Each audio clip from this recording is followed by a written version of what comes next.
Hola, ¿cómo están? Mi nombre es Nicolás Arias. Junto a Jorge Gutiérrez estamos presentando el trabajo práctico número 2 de la Universidad Nacional de Quilmes.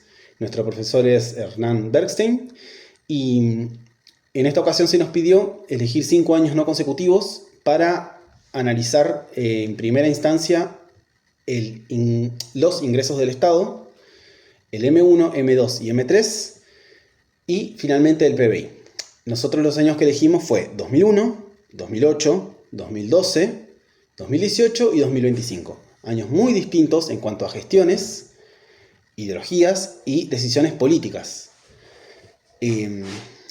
Empezando por el punto número 1, cuando hablamos de ingresos del Estado, el apunte hace referencia a ingresos públicos o recursos públicos, los cuales representan la totalidad de las fuentes de dinero que el sector público genera y utiliza para financiar las decisiones de gasto y diversas actividades.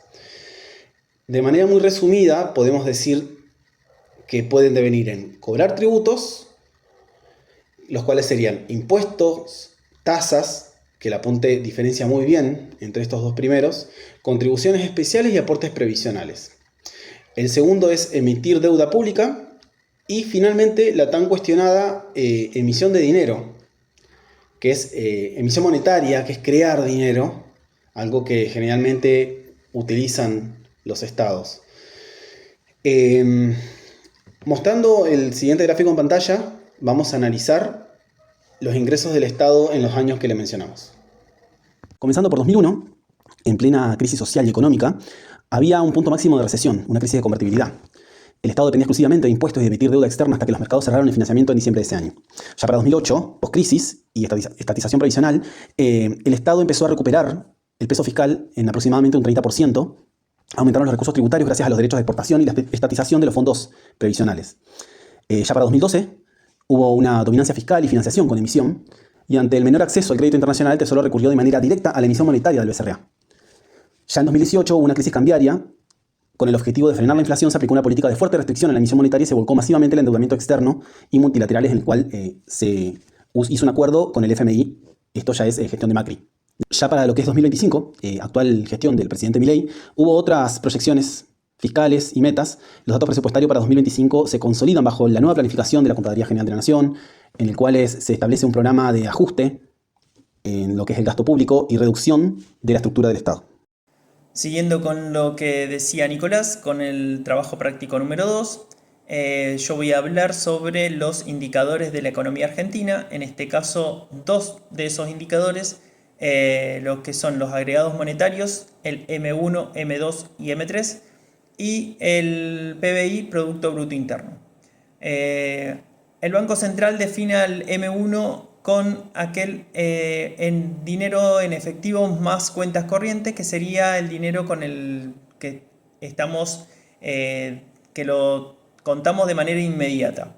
El M2 es el M1 más aquellos plazos fijos, donde podemos tener disponibilidad más cercana, pero no de forma inmediata como el M1.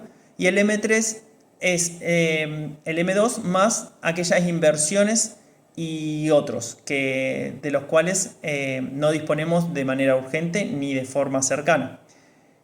Bueno, esos dos indicadores voy a hablar en esto que es lo que respecta al periodo 2001, 2008, 2012, 2018 y 2025. Arrancando con los periodos 2001, vamos a hablar sobre el colapso, la crisis profunda, el PBI, el Producto Bruto Interno, cae en recesión, se rompe la convertibilidad por la devaluación, el default, el corralito, la pobreza aumenta un 50%, los agregados monetarios, la gente empieza a retirar sus ahorros, pierde la confianza del sistema, el peso deja de ser confiable y quiebra del modelo. Pasa al 2008. En el 2008 hay un crecimiento máximo, pico iniciado en el año 2003. El PBI crece por el consumo, la industria y los precios altos en exportación. Los agregados monetarios crecían por mayor consumo, ahorro y plazo fijo. La inflación se acelera. Eso es un inconveniente. En 2012 cambia el ritmo. El PBI creció a menos ritmo por controles de cambio, límites de importaciones. Se protege en las reservas, se desacelera la inversión. Los agregados monetarios se mantienen el gasto diario. El M2 y el M3, que sirven para la inversión, pierde impulso. La confianza en el sistema se debilita. En el 2018, nueva crisis. Pasamos por la pandemia. El PBI, el Producto Bruto Interno, cae. Hay devaluación, fuga de capitales de acuerdo con el Fondo Monetario Internacional. Los agregados monetarios cayeron, se prefería el dólar antes que el peso. Entonces el dinero en pesos se redujo. En 2025 hubo una recuperación parcial. Entonces el PBI creció relativamente por el consumo, la inversión y la exportación.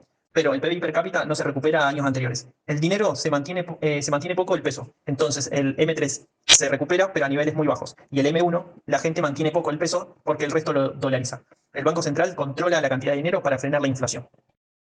Bueno, y para agregar finalmente a este trabajo, yo puedo decir de que el crecimiento económico real no se puede decretar ni forzar indefinidamente, expandiendo de manera nominal la demanda agregada mediante la emisión de dinero o el endeudamiento a corto plazo. En este trabajo se nos pidió que analicemos años no consecutivos, y muchos de estos indicadores por ahí lo que hacen es tomar como año base un año reciente. Entonces por ahí es difícil acertar la diferencia económica entre un año y otro.